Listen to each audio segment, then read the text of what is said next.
కోనసీమలో ప్రభల ఉత్సవం కన్నుల పండుగ సాగుతోంది. సుమారు 200 గ్రామాల నుంచి 500 వరకు ప్రభలు ఆయా తీర్థ ప్రదేశాలకు ఊరేగింపుగా తీసుకెళ్తున్నారు. యువత పెద్దలు ప్రభలను తీసుకెళ్తున్న దృశ్యాలు కనువిందు చేస్తున్నాయి.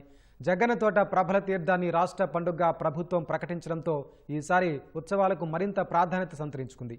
జగ్గన్నతోట పరిపాల తీర్థం మొదలుకొని కోనసీమలో పప్పులవారిపాలెం, కుందాలపల్లి, మోడేకుర్రు, అవిడి, చిరుతపొడి, నరేంద్రపురం, గాజులకుంట, పులిచెట్టివారిపాలెం, కొర్లగుంట, అగ్రహారం, నేదునూరు, తొండవరం ఇలా వివిధ గ్రామాల నుంచి ప్రభలు తీర్థ ప్రదేశాలకు తరలి వెళ్తున్నాయి. ఈ రాత్రి వరకు కన్నుల పండుగ ప్రభల తీర్థం ఉత్సవాలు జరగనున్నాయి.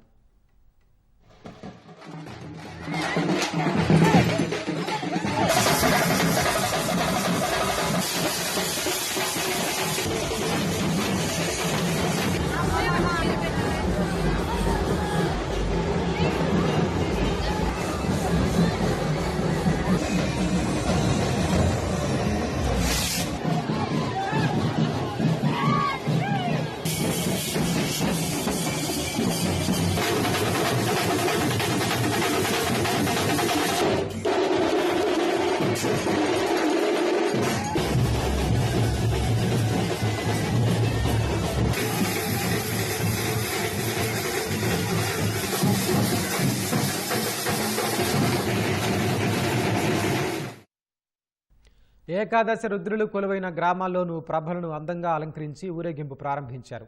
మొదట ఆలయాల వద్ద ప్రత్యేక పూజలు నిర్వహించి ఊరేగింపుగా ప్రభలను తీసుకెళ్తున్నారు. ఈ సాయంత్రానికి ప్రభలను తీర్థాలకు తరలిస్తారు.